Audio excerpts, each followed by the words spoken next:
Police in Philadelphia are investigating a deadly construction accident. One worker was killed, another was injured when a large drilling rig toppled over in University City.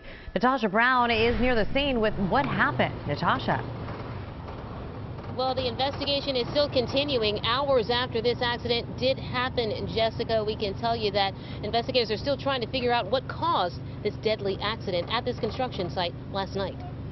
After several hours and an ongoing investigation, the drill rig involved in a deadly accident in University City was removed from the scene. The tragic incident happened around 8:30 p.m. Tuesday near the University City Penn Medicine SEPTA station stop on Convention Avenue. Officials say heavy equipment was being moved off a tractor trailer to the work site when a drill rig being used to lift equipment toppled under the upper mast. A 55-year-old worker became trapped underneath.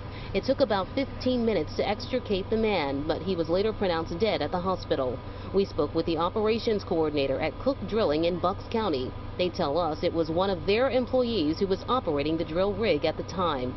He suffered minor injuries and was treated and released from the hospital. The man who was killed is believed to have been an inspector who did not work for their company. Meantime, Cook Drilling tells us they've been working on this site since about June 23rd and that their employee is an experienced equipment operator.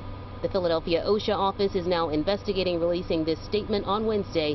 Quote, the Occupational Safety and Health Administration's Philadelphia area office is investigating yesterday's fatal incident in University City. A piece of construction equipment tipped over, fatally striking one employee and injuring the equipment operator. OSHA will conduct a thorough investigation of the incident and any related hazards to employees at the work site.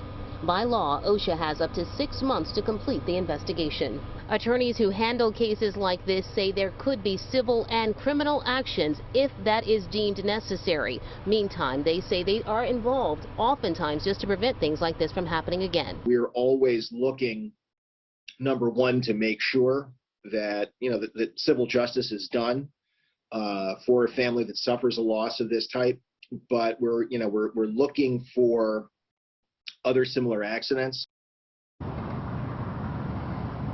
Well, Cook Drilling has been in operation since 1955, and they tell us this is the first fatal accident the company has ever had. Meantime, they say the employee who was involved, he is devastated by this. He is grieving this, as well as this company, who is now in the process of actually just helping out in this investigation, trying to figure out exactly what happened. That's the very latest here in University City. Natasha Brown, CBS 3 Eyewitness News. Natasha, thank you for that.